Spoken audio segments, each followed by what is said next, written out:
Welcome to Shriji food. હું છું મનીષા ઠક્કર. આજે આપણે ઘરના એકદમ સિમ્પલ મસાલાથી એકદમ ટેસ્ટી ટિંડોળાનું શાક કેવી રીતે બનાવવું એ જોઈશું. તો ચાલો આને બનાવવાનું શરૂ કરીએ. ટિંડોળાનું શાક બનાવવા માટે સૌથી પહેલાં તો તમારે ટિંડોળાને આખા ધોઈને પછી લૂછી લેવાના અને પછી ટિંડોળાને એકદમ સરસ પાતળા સમારવાના છે.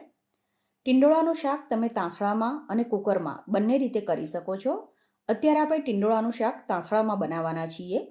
તો જ્યારે પણ તમે ટિંડોળાનું શાક તાંસળામાં બનાવો ત્યારે જણાવ્યું એ પ્રમાણે એને એકદમ પાતળા સમારવાના, જેથી એને કૂક થવામાં ઓછો સમય લાગશે. હવે શાક વઘારવા માટે જાડા તળિયાવાળી કડાઈમાં 4 થી 5 ચમચી જેટલું તેલ ગરમ થવા માટે મૂકવાનું. તેલ ગરમ થઈ જાય એટલે આમાં થોડી રાઈ ઉમેરવાની. રાઈ તતડે એટલે ગેસ ધીમો કરીને ચપટી જેટલું જીરું ઉમેરવાનું. વઘારમાં જ અડધી ચમચી હળદર ઉમેરીને સમારેલા ટિંડોળામાં ઉમેરી દેવાના. ટિંડોળાને વઘારમાં એકવાર મિક્સ કરી લેવાના છે. પછી આમાં સ્વાદ પ્રમાણે મીઠું ઉમેરવાનું. તો અત્યારે જે ટિંડોળાની ક્વોન્ટિટી દેખાય છે એના કરતાં જ્યારે શાક બનીને તૈયાર થાય ત્યારે સોસવાઈને થોડું ઓછું થઈ જતું હોય છે, એટલે મીઠું સાચવીને ઉમેરવાનું. તો મીઠાને પણ આમાં મિક્સ કરી લઈએ. એ પછી આ શાકમાં બિલકુલ પણ પાણી નથી ઉમેરવાનું. તો આના ઉપર એક થાળી ઢાંકી દેવાની અને થાળીમાં આપણે થોડું પાણી એડ કરી દેવાનું. આ રીતે શાકને ધીમા ગેસ ઉપર કૂક કરવાનું છે અને દર 2-3 મિનિટે આપણે થાળી હટાવીને શાકને હલાવતા રહેવાનું.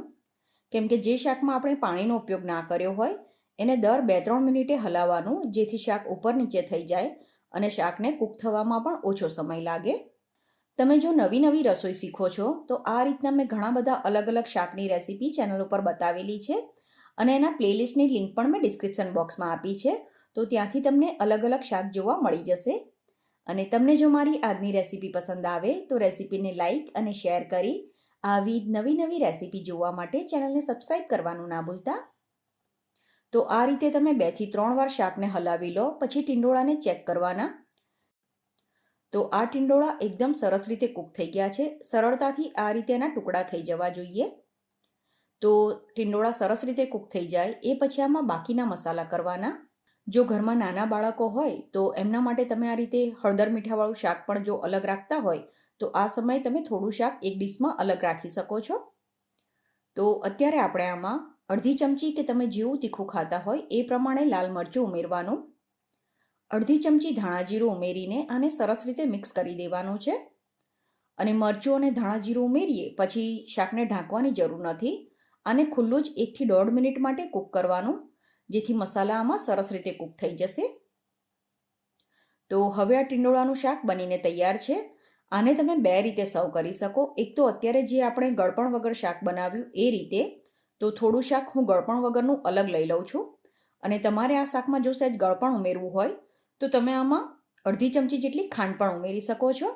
મારા ઘરમાં આ બંને રીતે શાક બનતા હોય છે, એટલે બંને મેથડ મેં તમારી સાથે શેર કરી છે.